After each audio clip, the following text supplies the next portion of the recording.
You're listening to the Cyberwire Network, powered by N2K.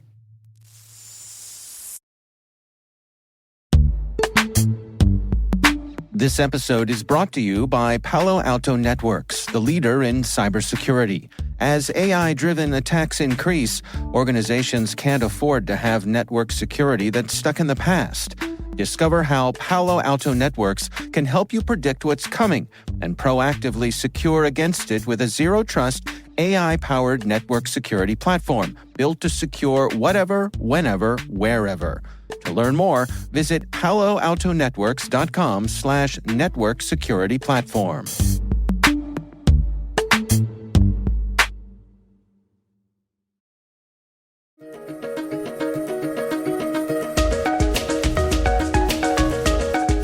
Hello, everyone, and welcome to the CyberWire's Research Saturday. I'm Dave Bittner, and this is our weekly conversation with researchers and analysts tracking down the threats and vulnerabilities, solving some of the hard problems, and protecting ourselves in a rapidly evolving cyberspace. Thanks for joining us.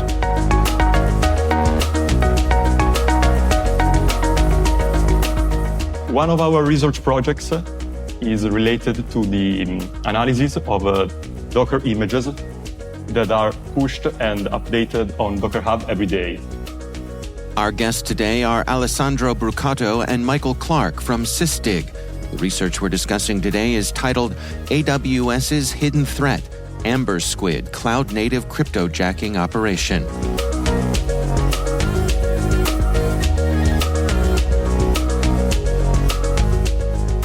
Quite recently, one of those images actually caught our attention. That's Alessandro Brucato. Because we suddenly found that it was really interesting. As we delved into it, we discovered what we then called this AMBERSQUID operation. And what that image was about was actually to run a set of scripts that use some given AWS credentials. And what these scripts do is to spin up a lot of resources inside the environment inside the victim's AWS environment. And these resources are spread among different services in multiple regions. The malicious point is that all of these resources were actually running crypto miners. So a lot of miners have been used in a lot of platforms in many ways, but this was the first time that we saw exploitation of legitimate AWS services in order to actually run crypto miners. And that was really interesting to us. So, Michael, can you fill in some of the details here? I mean, reading through the research, it's my understanding that these folks were targeting some lesser used AWS services. Is that a fair way to say it? Yeah, exactly. Like we've seen many crypto mining operations that just use EC2. That's like the most common. But in this operation, they were using Fargate, Code Build, Amplify, SageMaker. So they were really spreading across all these other services, which are not generally thought about as being used for crypto mining and don't have the same coverage in things like CloudTrail, like spinning up an EC2 might, the log aspect of forensic. So they're definitely trying to spread it out and fly under the radar. So is the notion here that these services are less likely to raise a flag and say, hey, are you sure you want to be spending this kind of money with us? Exactly. That's one. When you try to spin up a bunch of EC2 on certain AWS accounts, it'll block you and you have to go ask for permission to do more and things like that. With all these other services, that's the compute's kind of abstracted away, but you can still run your custom things on it. So they don't have the same restrictions. Well, walk me through how someone would find themselves falling victim to this. I mean, how does it begin? Docker images are actually post-exploitation weapons, we can say, because they require some AWS keys in order to be used. We can think of this attack scenario as these threat actors which stole in any ways some overly permissive keys, and then actually simply pass these keys to their Docker images, and then just by running them, they will begin this all of the process of running several resources among these services. Actually, the initial access is not really related to these Docker images, but then once the victim falls for these credentials still, they will in few minutes they will already find themselves in a pretty huge trouble, I would say, because they will find themselves in a sort of in the middle of a lot of resources spinning up, and it will be pretty hard to for the investigators to find out and find all the resources, all the miners running, and actually kill them. So the post-investigation part will be pretty hard compared to mainly just targeting one service in one region. So, Michael, is this a case where once it's installed, it sort of cascades across the service as quickly as possible to sort of a smash and grab kind of thing? We're going to get all the compute power that we can while we can? I don't think so. They don't go like that. They don't try to spin up as many EC2 instances as possible. These other services are, I think they don't offer as many powerful resources as EC2 might, but they do offer, runtime. So it may actually be kind of lower and slower. But once you spread it out across many different regions and even multiple accounts, it can scale up pretty quickly, even though it's kind of going low and slow. And once they're up and running, are they aiming for persistence here? Yeah, so we found that there are actually some scripts that there are exactly doing that. So they are just periodically checking if some of the resources has terminated and just rerun them. And that's for every service. So the persistent factor is really one of the key factors of them, because actually most of these services run what are called build instances. And build instances are actually some sort of EC2 instances, but managed by AWS in order to build some sort of projects, image, and stuff like that. And these attackers exploited these build instances to actually run the miners. And so when the build phase is terminated, those scripts take care of just rerunning and restarting the process in all the regions.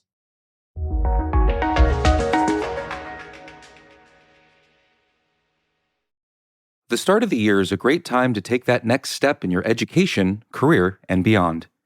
Rely on N2K certification prep to provide the tools to help boost knowledge, skills, and confidence to get you there. And now, for a limited time, all N2K certification practice tests are 40% off. Visit n2k.com/certify and use promo code N2KVDAY. That's N2KVDAY to save 40% on your purchase.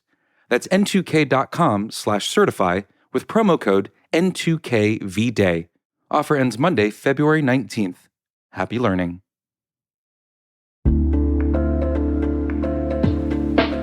And now a word from our sponsor, 6 Sense. 6 Sense provides award-winning cloud-based automated endpoint and vulnerability management solutions to streamline IT and security operations. With its advanced platform, businesses gain complete visibility and control over their infrastructure, reducing IT and security risks and optimizing operational efficiency. With 6 Sense, you'll get real-time alerts, risk-based vulnerability prioritization and remediations, and an intuitive automation and orchestration engine so you can focus on your core business goals, confident in the knowledge that your enterprise is secure, compliant, and running smoothly. Visit 6sense.com to learn why enterprises choose them.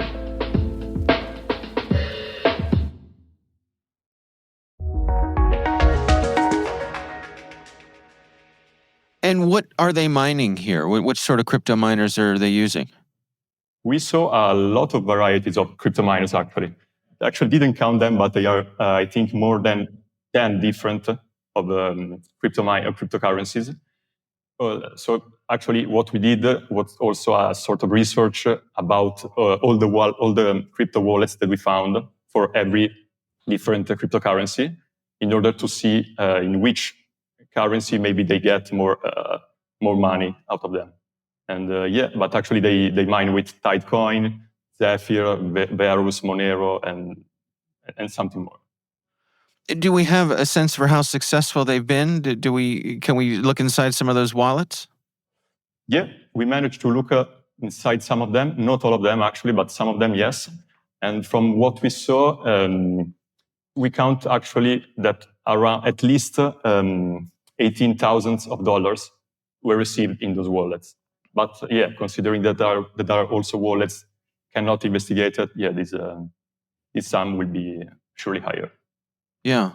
Any idea what part of the world these folks are coming from? From the actual language that we saw in the scripts, we expect that those actors can be Indonesian, because we saw we saw different words in Indonesian actually, and that makes sense actually, because in Indonesia probably the cost of life is pretty low, so mining and targeting like companies all around the world to have to gather money with crypto mining would be really good for them actually. Michael, I'm curious, how would I find out that I was falling victim to this? I mean, would it be likely that the first alert I would have would be getting a surprise bill? If you're not monitoring your usage of different services, then yeah, your first notification would be the bill. Now, in our research, we did find that some of the services, when you start them up, like SageMaker, pretty much all of them will leave something in CloudTrail that says, "Hey, this thing started." Now, only one or two of them will give enough information to understand that they're bad. So if you know your environment very well and know that no one's doing SageMaker, no one's doing Amplify, then it can be easy to spot. But if those are commonly used in your environment, it'll be exceedingly difficult to spot and understand that they're not supposed to be there. So what are your recommendations then? I mean, for folks to best protect themselves, what sort of things should they put in place? The usual kind of AWS answer of, limits and things like that. But you have to pay attention to your CloudTrail. Some of them do offer the opportunities for detection and response, because in the CloudTrail, I forget which services specifically, but they will have the command line in the CloudTrail log. So some of them do lend themselves to cloud detection response technologies, but for the other services, it really comes down to understanding if they're supposed to be running or not, and you can use threat detection response to trigger on those if they're not supposed to be running. Other than that, there's really not too much that can be done, but that should be enough. Yeah. Alessandro, any final thoughts here? Yeah, so basically just to sum up the advantages of this operation, because it is always interesting to see how attackers come up with new ideas, and it's the first time that actually we saw something like that. But the main advantages are in exploiting multiple services is that, as we said, they bypass the restriction that can put in place, but the AWS itself. Also, their post-investigation for the victims will be much harder, because they have to find all the running miners in order to kill them.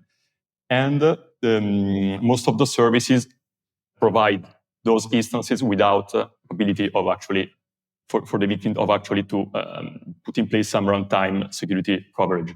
So it's a pretty interesting attack, I can say. And everyone should put in place some really strong security measures for the logging mechanism in order to correlate all the events in order to find out what exactly is going wrong. So reading through the research here, you point out that there's something interesting when it comes to the runtime here. What's going on? Yeah, so things like EC2 and Fargate, a lot of services let you run agents, so you can monitor the behavior on all these compute instances. But these other services like Amplify, SageMaker, and the other ones in the report don't offer that capability. So these are kind of blind to all the runtime threat detection tools that are out there. So they make for a nice stealthy way for these attackers to run their miners and not be seen by typical threat detection. Yeah, it really seems to me like this is sort of a novel and, dare I say, clever way of taking advantage of some compute power in a way that it isn't really intended to be used. Is that an accurate description? I think so. That's why we found it so interesting, is we had never seen it before. And honestly, I'd never heard of some of the services involved. before. There are so many that these providers offer, and I'd never heard of like Amplify, for example. And to see that that was being abused was very interesting.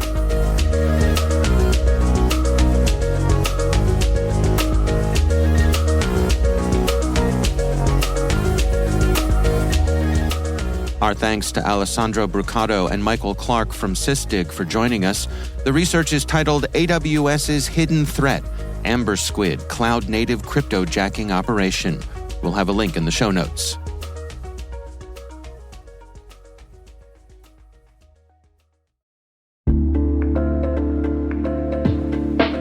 And now, a word from our sponsor, SpyCloud, the cybercrime analytics leader. SpyCloud disrupts cybercrime by telling you what criminals know about your business and your customers, so you can take action to prevent ransomware, session hijacking, account takeover, and online fraud. SpyCloud constantly recaptures and analyzes new data from the criminal underground, including credentials, session cookies, and PII siphoned from malware-infected devices. With knowledge of the specific exposed data criminals have in hand from InfoStealer malware on managed and unmanaged devices, security teams can respond with a more efficient and effective process called post-infection remediation that fits seamlessly into existing incident response frameworks. Get SpyCloud's post-infection remediation guide outlining the 7 steps for preventing a malware infection from becoming a full-blown ransomware incident. Visit spycloud.com/cyberwire. That's spycloud.com/cyberwire. And we thank SpyCloud for sponsoring our show.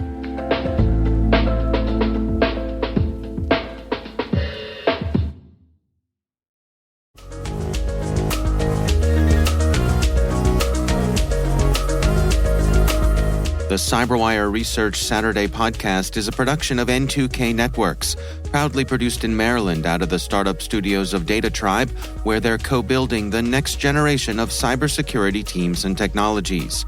This episode was produced by Liz Irvin and senior producer Jennifer Iben. Our mixer is Elliot Peltzman, our executive editor is Peter Kilpie, and I'm Dave Bittner. Thanks for listening.